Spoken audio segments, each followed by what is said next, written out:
With KD recommitting to the Nets for the rest of his contract, it seems like a lot of Eastern Conference teams' rosters are set for the upcoming season.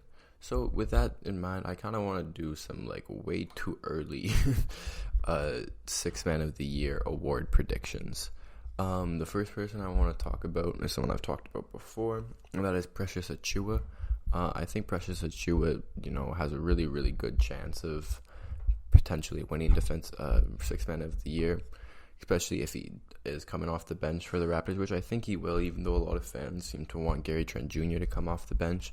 I don't really understand why he does worse off the bench, as well as we need more shooting in our starting lineup anyways. I think Gary Trent Jr. is one of our best shooters, as well as I think Precious Achiuwa does a lot more as an energy guy coming off the bench, playing hard on both ends, rim running, being able to space the floor effectively, and playing really, really hard on defense. In his 25 games post All-Star break, he looked really, really good, upping his scoring from 7.5 to 12.5, shooting better from the field, 42 to 46%, and shooting better from 30% to 39%. I think Precious Achiuwa is already one of the best interior big men, or best defensive interior big men in our league, and is really solid on the perimeter. And I know for Sixth Man of the Year, it's usually just high volume scoring guys, because that's what people view as most valuable off the bench.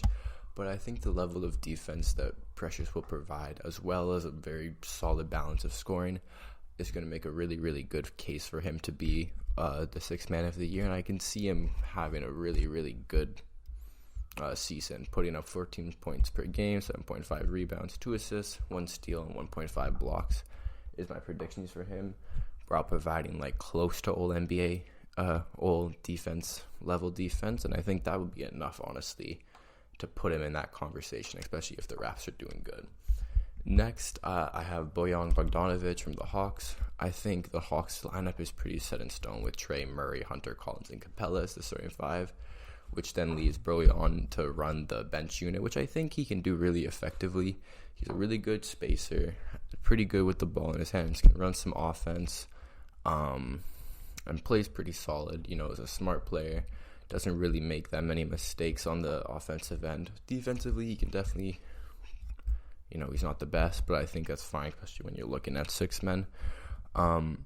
I see him putting up like 17 to 18 points per game, 4 rebounds, and 4 assists on pretty good shooting splits, 44% from the field, 38 from 3, and 86 from the line. I think Bojan is going to be able to really, really thrive with Murray and Trey now being the primary ball handlers or the secondary ball handlers, and him being kind of the third ball handler or the second one with the bench unit. I think defenses are going to have a lot harder time kind of locking him down, and I can see him really, really helping this Hawks team get back into the playoffs fully and get back into a deep playoff run. Next is Jordan Poole. I think with another year in the Warrior system, Poole is going to look amazing coming off the bench for him, and I think they will really need him to be good coming off the bench for him, for them, seeing how a lot of this team kind of lacks self-creation outside of Curry. And then I guess Wiggins and Clay can make their own shot, but, that's not really as guaranteed.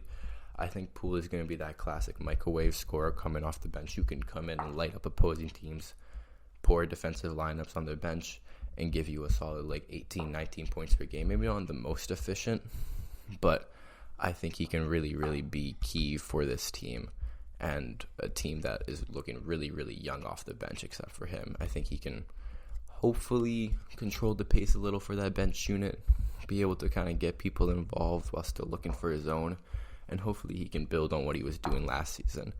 And if it wasn't for Tyler Hero going off last year on the bench, putting up 20 points per game, I could see Jordan Poole having a case for being the second best sixth man last year. Lastly is Malcolm Brogdon for the Boston Celtics. Brogdon always looks really, really good in the games he can play, but he just struggles to stay healthy, and hopefully with the Celtics, he'll be playing less minutes that can help him kind of stay healthy and keep his health for longer in this season. The Celtics team, I think, as we all know, really lacked a true point guard or a person who can kind of control the pace, slow the team down when needed, and speed them up. And I think Brogdon will be that. Smart has gone a lot better as a playmaker and as a point guard, but he's still more of a combo guard, shooting guard. and Brogdon can be that true point guard that this team has been lacking. I think he's going to play a lot of minutes with Tatum and Brown. Maybe even some with Smart if they go small. But I think I can see him being the primary ball handler actually a lot for the bench unit and for the main unit, even though he will still be coming off the bench. Also, too, like, he's a really underrated scorer over the last 2 seasons, putting up 20 points on relatively good efficiency. And that's usually being matched up and guarded by the best or, second best defensive player for the opposing team. So I think with playing a lot of minutes with Tatum and Brown, where he's matched up against the third defender or the third best perimeter defender, I can see him really, really going off, being able to, increase his efficiency while staying kind of close to the same scoring rate in less minutes. It's way too early in the season to really predict, and some of these people may not be coming off the bench, but I think these will be the 4 best 6 men going into next year and will be in the conversation for the award.